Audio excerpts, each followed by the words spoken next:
أول حلويات تعلمت أسويها بحياتي، أعشقها جدا لأنه تذكرني بأيام الطفولة، وبالصيف تجنن. حتى تكرملون السكر بطريقة صحيحة تحتاجون قدر ستيل لونه فاتح حتى تحددون اللون اللي انتو تريدوه، لأن هذا السكر إذا مرر راح يخرب الوصفة كليتها. السكر الناشف اللي ما بيه مي عادي يقلبوه بملعقة ما عليه شي، ما راح يسكر، مو مثل السكر الرطب، سوري الكراميل الرطب. فبس يذوب السكر كليته بسرعة نقله على تبسي، وطبعا بالألمنيوم كلش تنجح هاي الوصفة.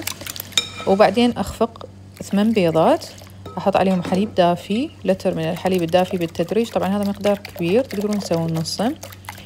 ونسيت أصور السكر، طبعا أكو سكر بالخلطة، فانيلا نوعية جيدة. أصفي بالمصفي حتى أتخلص من أي قطع بيض ما مخلوطة، وأكون محضرة قالب ثاني أكبر من هذا القالب حتى أخليه بحمام مائي، وهذا أهم سر حتى تحصلون كريم كراميل حريري، يعني حرفيا يذوب ذوبان الحرارة الهادية. وحتى تعرفون انه استوت تكون تهتز، بس اهتزاز كلش قليل، مو هيك يعني. هاي بعدها ما مستوي، شوفوا شلون طلع لي أجزاء رطبة. راح أخليها شوية بعد، أخذت تقريبا 40-50 دقيقة.